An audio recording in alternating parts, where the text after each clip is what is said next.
Bien, antes de buscar el texto que vamos a estudiar en el día de hoy, yo quisiera darle una gran introducción a este mensaje que yo entiendo que es necesaria y comenzar con una historia que para algunos de los que están aquí, que son parte de mi familia o que me conocen hace muchos años, yo creo que hay algunas de estas cosas que ya ustedes conocen.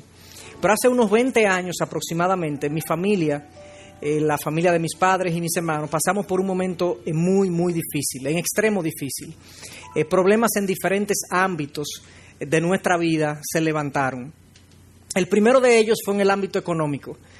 Sucedió en ese momento que mi papá tenía un sueño, nosotros teníamos una ilusión de tener una casa con patio y demás, y en esa época yo recuerdo que estaba muy en auge el sector que se llama Alameda, que muchos de ustedes conocerán, en las afueras de la ciudad. En esa época todo el mundo quería juntar su dinerito y tratar de comprar un solar. Era como una zona cerca, pero a la vez lejos, daba una sensación de campo y todo el mundo quería tener ahí un solar, una casita o algo. Y eso fue lo que hicimos. Mi papá compró un solar, pero al poco tiempo nos dimos cuenta que el título era falso, nos habían vendido nada, y teníamos el título falso y no teníamos el dinero. Nos quedamos sin pito y sin flauta, sin el dinero y sin el solar. Y eso fue un impacto para nosotros porque obviamente no éramos gente muy afluente y eso era una parte importante de lo que teníamos. Pero al poco tiempo sucedió otro evento también en el ámbito económico y era que mi papá se dedicaba a construir viviendas.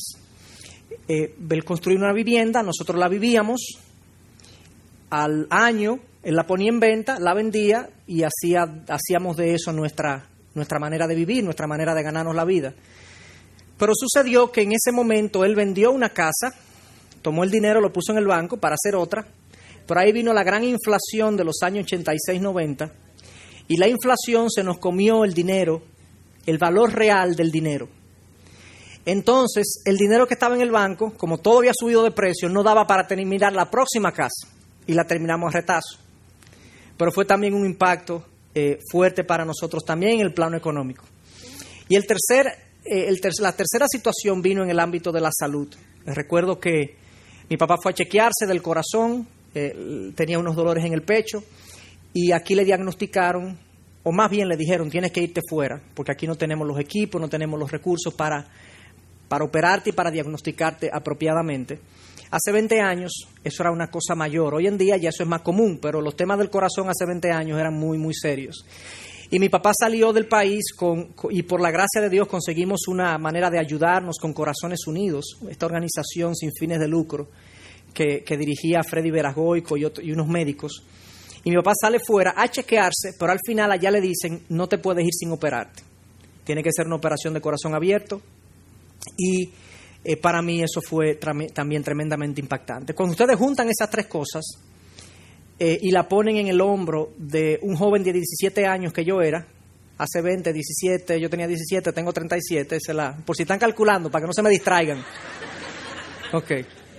En ese momento yo estaba airado, estaba atemorizado y estaba ansioso por saber el desenlace de todas estas cosas. Ya nosotros éramos creyentes y yo sabía que los cristianos están expuestos a problemas y circunstancias difíciles. Yo lo sabía eso. Lo que yo no sabía y lo que yo no preví era que podíamos estar expuestos a tan grandes problemas todos juntos.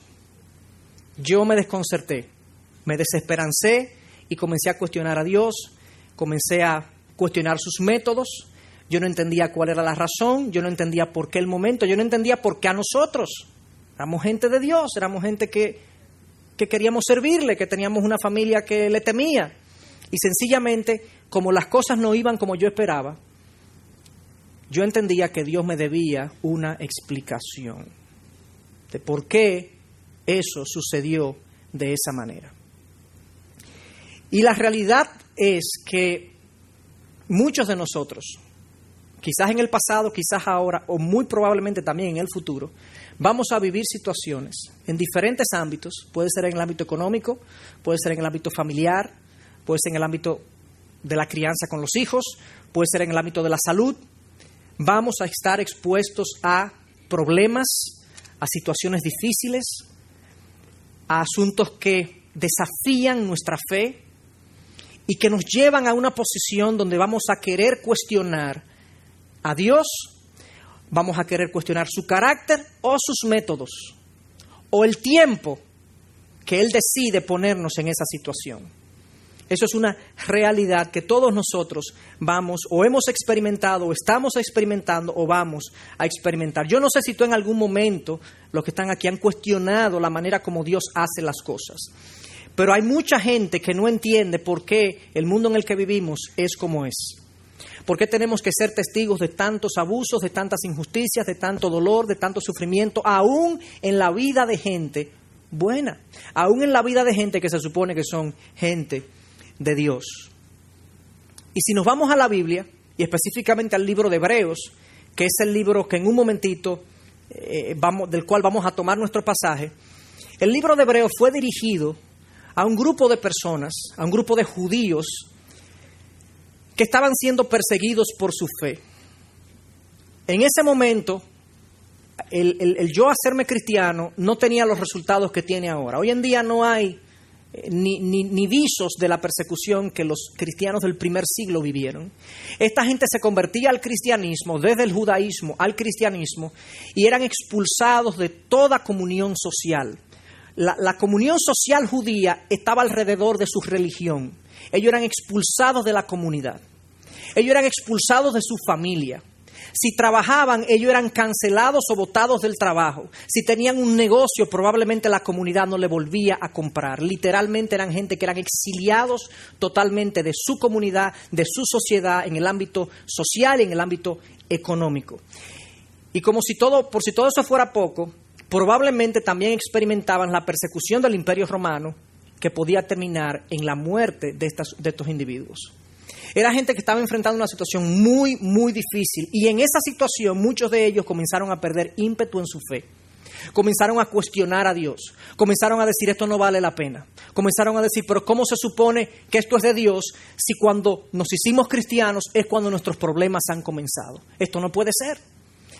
Y ellos perdieron impulso, perdieron parte de ellos la fe, y esa es la razón por la que, por ejemplo, si ustedes comienzan a leer Hebreos 1, desde el 1 en adelante, el libro de Hebreos está dedicado a la supremacía de Cristo, a demostrarle a los hebreos que aún ustedes son perseguidos, aún ustedes están dolidos, aún ustedes son unos expulsados, Cristo está por encima de todo, tiene el control. Y llegamos al capítulo 11, donde el autor de Hebreos le dice a estos judíos, le dice, y ahí ustedes tienen, además de que Cristo es superior a todo, además de eso, ustedes tienen un ejemplo de hombres y mujeres que han dado su vida en el pasado por la causa de Dios. Por lo tanto, no pierdan ímpetu, no pierdan su fe, sigan perseverando, sigan persistiendo, que esto vale la pena. En el capítulo 12, él entra a otra razón por las cuales ellos deben persistir. Y ahí va a ser, el título de mi mensaje tiene que ver con esa realidad, con el tema de la disciplina de Dios, de cómo Dios trabaja en nuestras vidas para instruirnos. En el capítulo 12, él ya le dice a esta gente, pero además de todo eso, vamos a ir cayendo en el pasaje, todavía no le he dicho el versículo, para que no se distraigan. En el capítulo 12 él les dice, pero además de eso, además que ustedes tienen un gran ejemplo a seguir por todos estos hombres y mujeres que dieron su vida por la fe, que dieron su vida por Dios, no pierdan de vista, ojo, hebreos que están pasando problemas y circunstancias difíciles, y hoy en día cristianos que están pasando problemas y circunstancias difíciles, no pierdan de vista que Dios usa las estrecheces, las situaciones de escasez, la enfermedad, el dolor, el sufrimiento, la mala economía, para instruir a sus hijos. Ese es el gran mensaje de Hebreos 12, del 5 al 11, que va a ser nuestro pasaje. El gran mensaje es, Dios usa estas circunstancias como una manera de instruir a sus hijos. Específicamente lo dice con el término disciplina. Dios nos disciplina a través de esto. Y yo quisiera hacer una aclaración con respecto al término disciplina.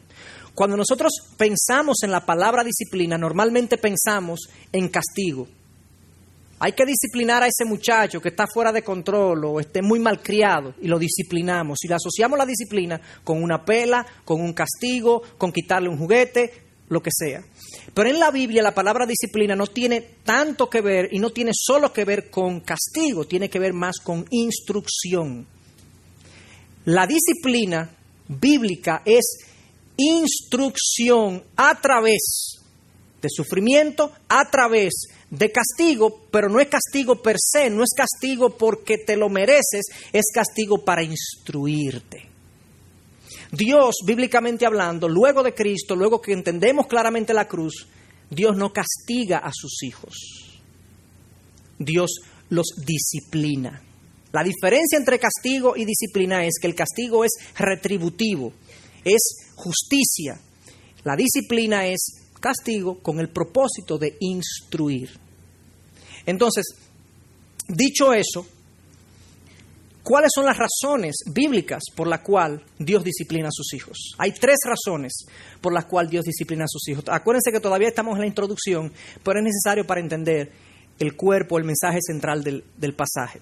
En primer lugar, la primera razón por la que Dios disciplina a sus hijos es la corrección. Dios muchas veces tiene que someternos a situaciones difíciles, a situaciones de escasez o las que sean, con el propósito de corregir nuestra conducta. Por pecados en nuestra vida, por situaciones, por hábitos que tenemos, por costumbres que tenemos, por prácticas que tenemos, que son desagradables a los ojos de Dios y que no le hemos hecho caso probablemente a otras maneras en las que Dios nos ha hablado. Dios dice, es necesario la disciplina para corregirte. El caso clásico es el caso de David.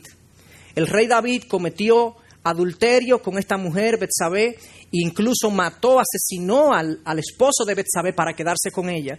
Y luego que Dios sabe eso y que David no estaba por arrepentirse, Dios le manda un profeta, le dice, tú has pecado y te voy a disciplinar y va a suceder que el hijo que tienes con ella va a morir y va a suceder que la espada nunca se apartará de tu casa. Y David reconoce en el Salmo 42 y en el Salmo 51 que ese juicio de Dios, que esa disciplina de Dios es correcta porque lo corrigió.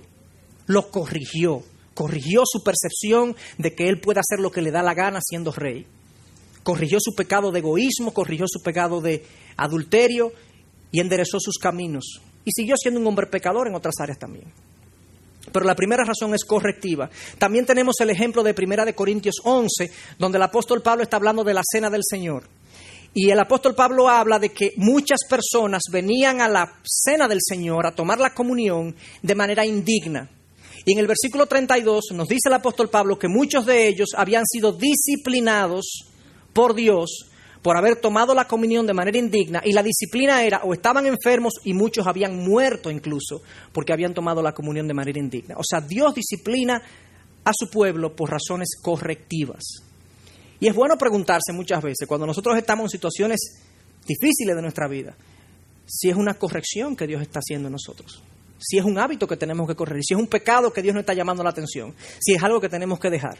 Es bueno hacerse esa pregunta. La segunda razón de la disciplina de Dios es preventiva. Muchas veces la disciplina de Dios no es corregir algo que ya está hecho, sino evitar que algo no se haga. El ejemplo de esto lo tenemos en Pablo también, en 2 Corintios 12. Oigan lo que dice este versículo, 2 Corintios 12, 7. Pablo hablando dice, y dada la extraordinaria grandeza de las revelaciones, por esta razón, ojo, para impedir que me enalteciera, me fue dada una espina en la carne, un mensajero de Satanás que me abofetee, que me humille, para que no me enaltezca. Acerca de esto 3 veces he rogado al Señor para que lo quitara de mí, y sabemos que Dios le dijo, no lo voy a quitar.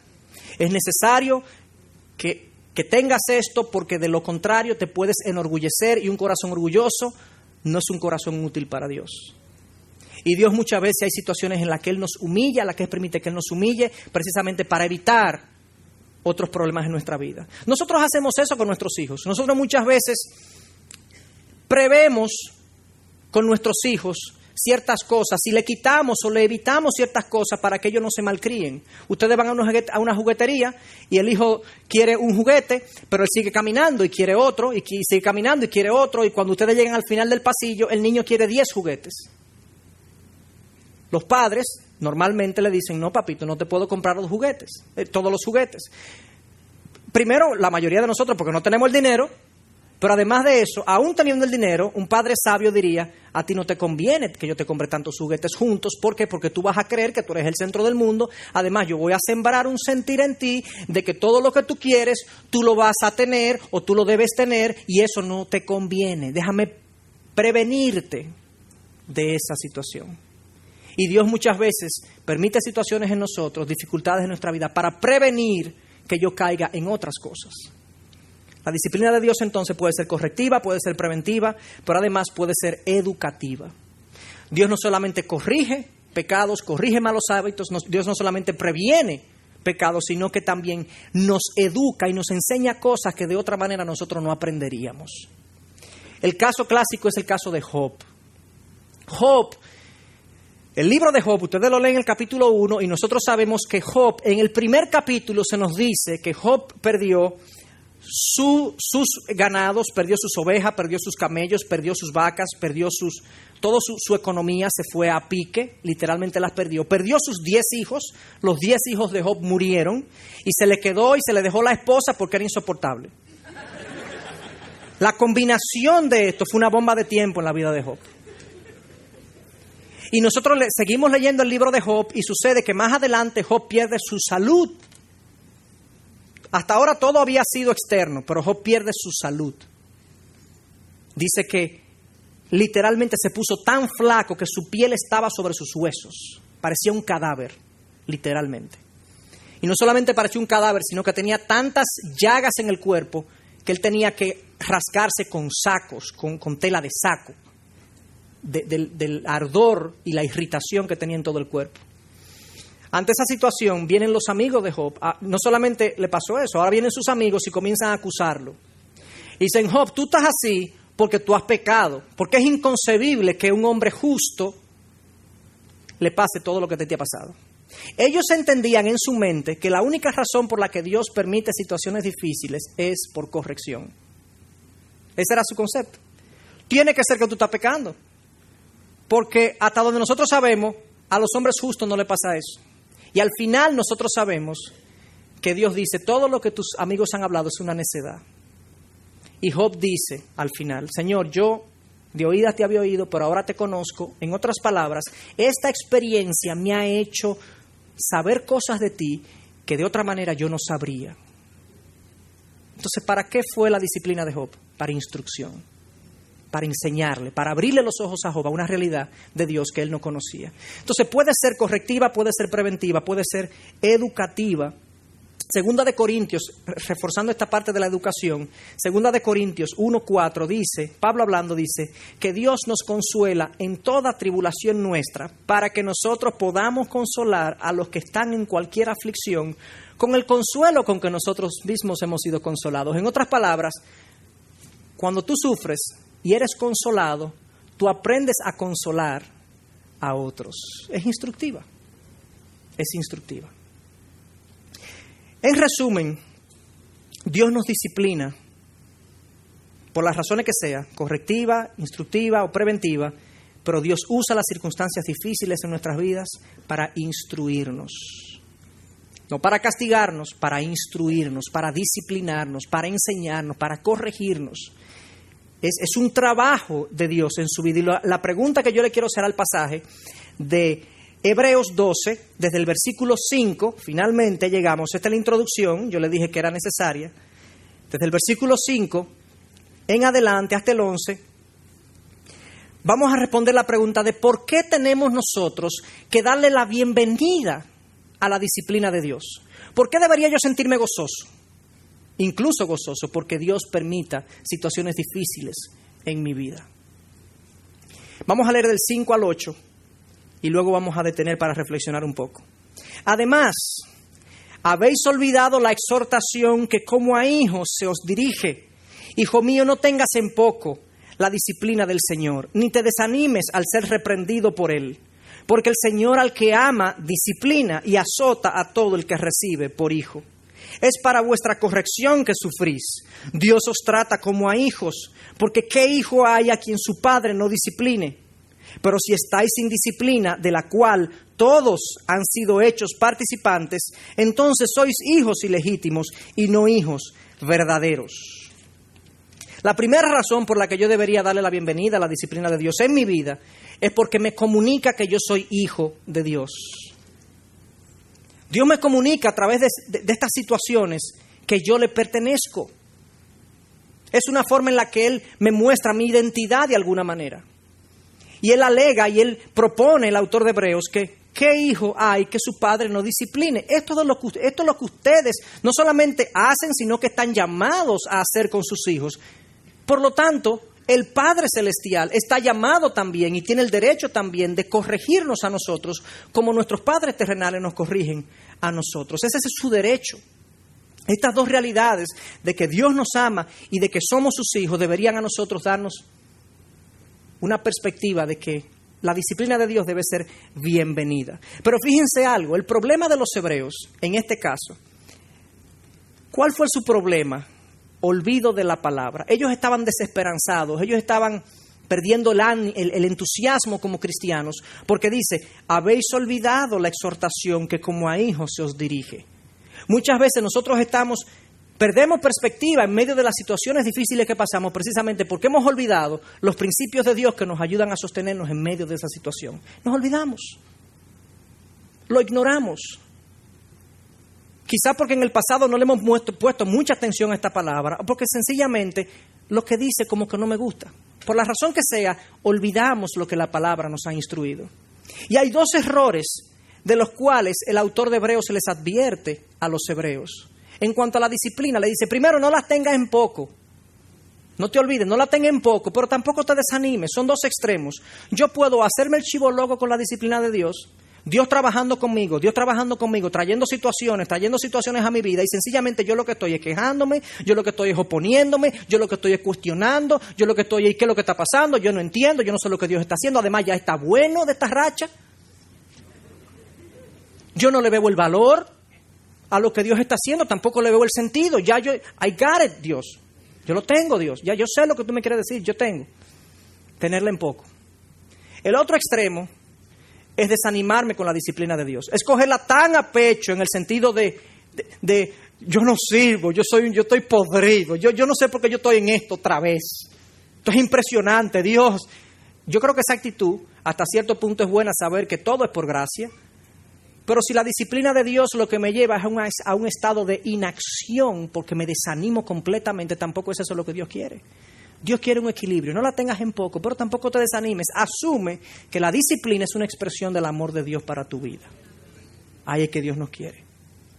Las dificultades, las cosas que desafían nuestro corazón, que desafían nuestra fe, que nos colocan en dilemas, en puntos en disyuntivas. Señor, esto está supuesto a producir un resultado bueno en mí. Esto está supuesto a comunicarme que yo soy tu hijo. Ayúdame a comportarme como tal. Esa es la primera razón. Y fíjense que el verso 8 habla de que esto no es algo que está reservado para algunos. Dice, pero si estáis sin disciplina de la cual todos han sido hechos participantes. O sea, nadie está exento de esto. Ustedes son hijos, pero no están exentos de esto.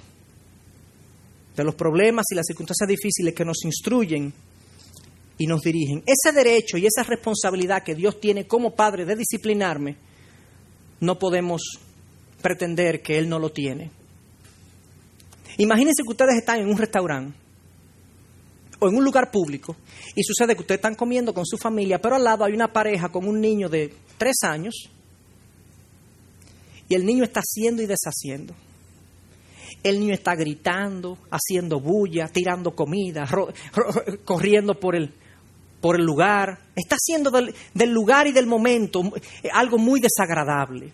No sé si a ustedes le ha pasado eso. ¿Qué es lo que uno piensa? Pero por Dios, no lo van a corregir a ese muchacho. Y los papás muy tranquilamente comiendo, bebiendo refresco, y ustedes lo ven como muy quitado de bulla. ¿Y por qué ustedes no lo corrigen? Porque ese no es su derecho. Ese no es su derecho. El derecho de corrección recae sobre los padres. Son los padres que ustedes están esperando. Ustedes ya no soportan la situación, pero ustedes están esperando que los padres, que tienen el derecho y el deber de corregir, lo hagan.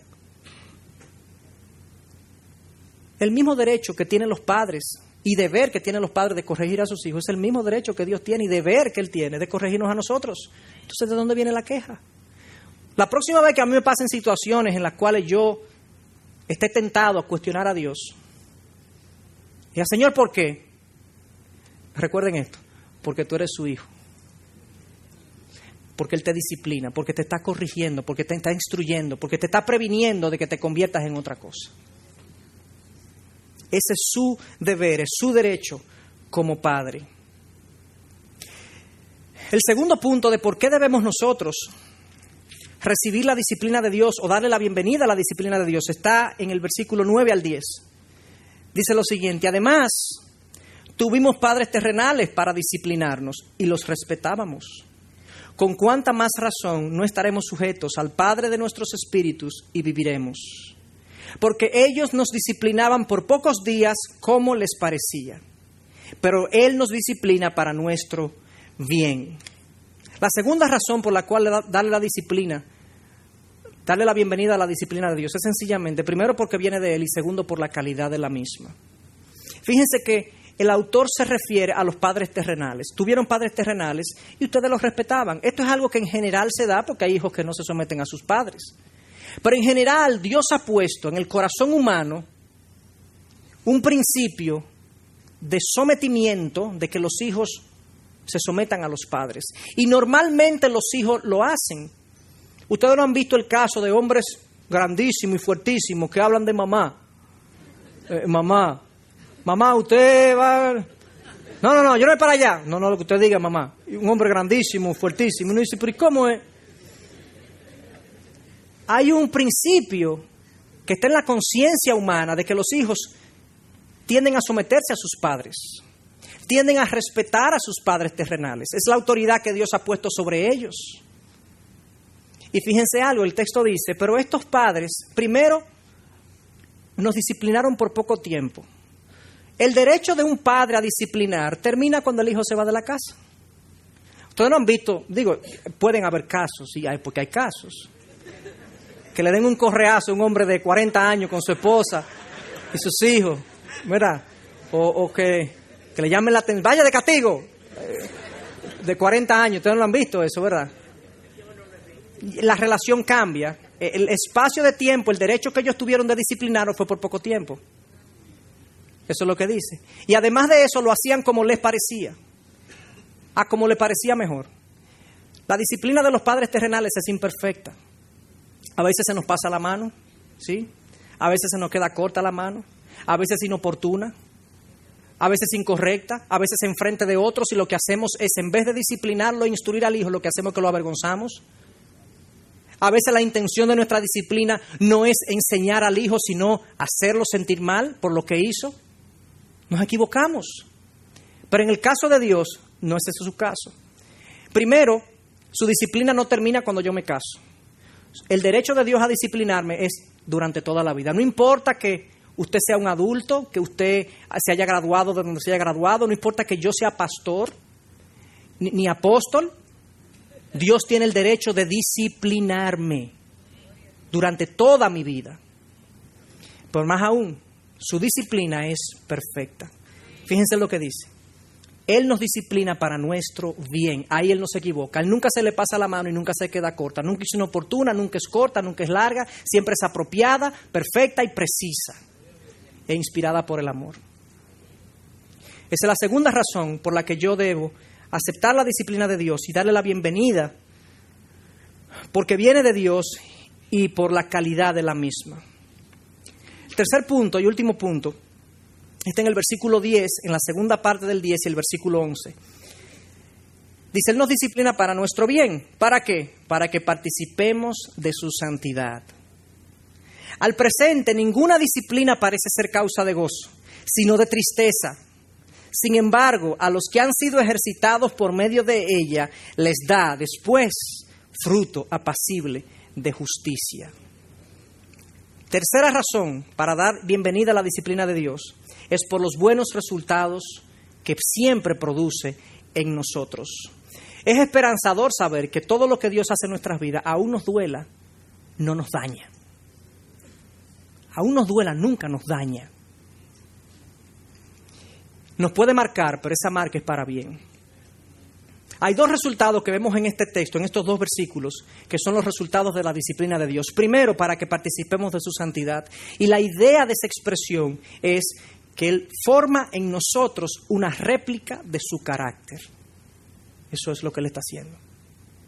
Él está formando en nosotros su carácter. Y acuérdense que la formación de un carácter, más que acuérdense, es una reflexión que hice, una ilustración, no es como quitar el polvo de una estatua. Ustedes van y quitan el polvo de una estatua. No. La formación de un carácter es como la escultura de esa estatua. Quitar el polvo lo que hace es quitar cositas pequeñas, cositas sencillas. Pero esculpir la estatua es llevarse pedazos.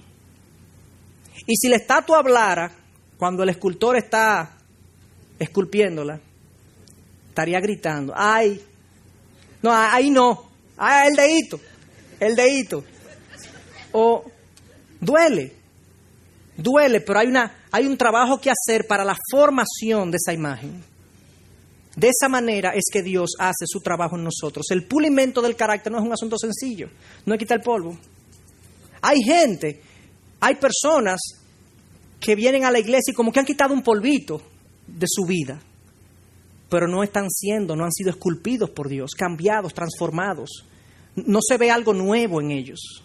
La misma imagen con el polvito quitado. El segundo resultado de la disciplina de Dios es fruto apacible de justicia. Está en el versículo 11. La disciplina de Dios en nosotros, sea preventiva, sea correctiva o sea instructiva, siempre conduce a paz en nuestras vidas. Señores, la vida recta es una vida en paz. No es libre de problemas, pero es una vida en paz. Cuando yo sé que yo estoy haciendo lo correcto, cuando yo sé que yo estoy obedeciendo al Señor del universo, cuando yo sé que yo estoy donde debo estar, yo tengo paz. Y ese es el resultado de la disciplina de Dios. Nos lleva a una vida de rectitud y el resultado de una vida de rectitud es la paz. Lo que me gusta de esta última parte del texto es que el autor es muy honesto. El autor de Hebreos no está pintando pajaritos en el aire o un cuadro rosado de la realidad. El versículo 11 dice, al presente, ninguna disciplina parece ser causa de gozo, sino de tristeza. La Biblia es un libro realista. Es un libro que conoce la condición humana, le da esperanza, pero no le esconde las cosas. Lo que nos está diciendo es, miren, en este momento que ustedes están pasando por estas situaciones, parece que no hace mucho sentido para ustedes lo que están pasando.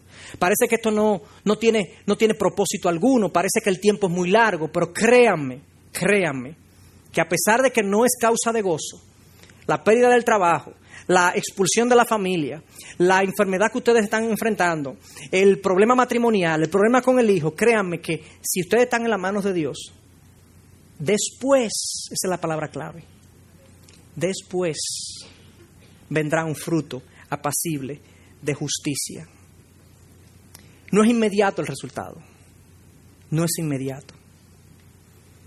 Yo lo ilustro esto pensando en el tratamiento que, por ejemplo, los enfermos de cáncer tienen que enfrentar. Una persona que se le detecta cáncer, se le diagnostica cáncer, va al médico y se le dice, bueno, te tenemos que someter a un tratamiento, ya pasamos por la cirugía, pero todavía hay que darte radiación, quimioterapia, medicamentos, y se le da una hoja o un brochure, y estas son algunas de las cosas que se le informan a él. Dice, esta información es una lista parcial de los efectos secundarios de los tratamientos de cáncer. Constipación, o sea, problemas para evacuar, delirio, que implica un mal funcionamiento del cerebro, que produce problemas de atención, de razonamiento, de percepción, de emoción, de memoria, de control muscular.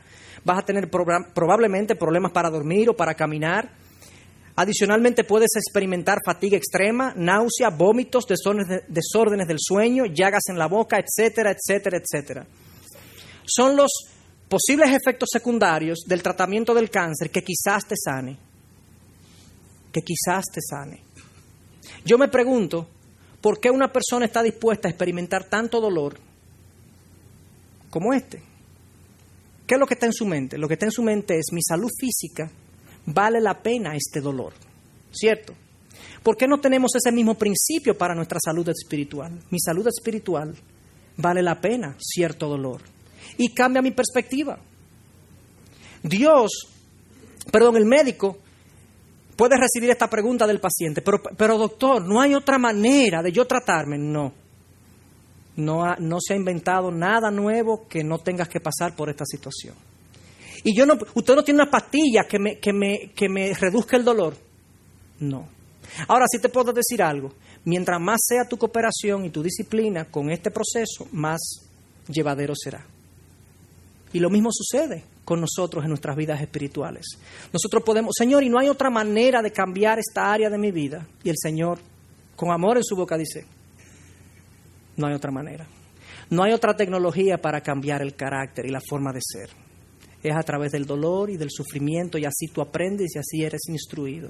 Ahora, mientras más tú pongas de tu parte y mientras menos te resistas, más fácil será. Y eso es lo que el texto nos está tratando de comunicar. Hay decisiones que quizás hay que tomar, hay abstenciones que quizás hay que aceptar. Hay cosas de las cuales abstenernos, hay cosas a las cuales renunciar. Yo no sé. Hay gente que después que le dicen que está enfermo de cierta enfermedad, mira, tú tienes problema de corazón, eliminan toda una serie de cosas de su menú de comida. Comienzan a hacer toda una serie de actividades físicas, cambia la vida del hombre porque le dijeron que tiene una enfermedad. Pero cuando yo tengo una enfermedad del corazón, ¿cómo yo lo trato? ¿Cómo lo trato? Dios entonces nos disciplina o por corrección, o por prevención, o por instrucción. Y las razones por las cuales nosotros tenemos que aceptar de buena manera, con gozo, esa disciplina, es primero porque es una comunicación de que Dios nos ama y somos sus hijos. En segundo lugar, primero porque viene de Dios y la calidad de su disciplina siempre produce un buen resultado. Y segundo y tercero, es porque hay paz y hay santidad detrás de lo que Dios hace. ¿Cuál fue el resultado de la historia personal que yo le conté al principio? Le conté al principio de todo lo que había pasado en nuestra familia en esos años. Bueno, el resultado, humanamente hablando, nos quedamos en la calle. Mi papá no se murió, está aquí, vivo coleando, pero nos quedamos en la calle, literalmente. Ahora yo estoy convencido que la base de nuestra vida espiritual como familia se formó en esos años. Yo estoy convencido de que lo que yo soy hoy fue un resultado de la disciplina de Dios en nuestras vidas. ¿Valió la pena? Valió la pena. ¿Dolió? Dolió. Pero el resultado fue bueno. Y es un resultado que no tiene solamente utilidad aquí en la tierra, sino eterno. Integridad y Sabiduría es una producción que llega hasta ustedes gracias a los aportes de individuos y empresas comprometidos con la defensa de la fe. Para más información, preguntas y comentarios, visite nuestra página de internet www.integridadysabiduría.org. En esta página encontrará información sobre la producción de este y otros recursos que ponemos a su disposición, como también las formas en las que usted puede contribuir con la producción de programas como estos. Les invitamos nuevamente a visitar nuestra página de internet www.integridadysabiduría.org. Será hasta la próxima, cuando nos reencontremos con Integridad y Sabiduría.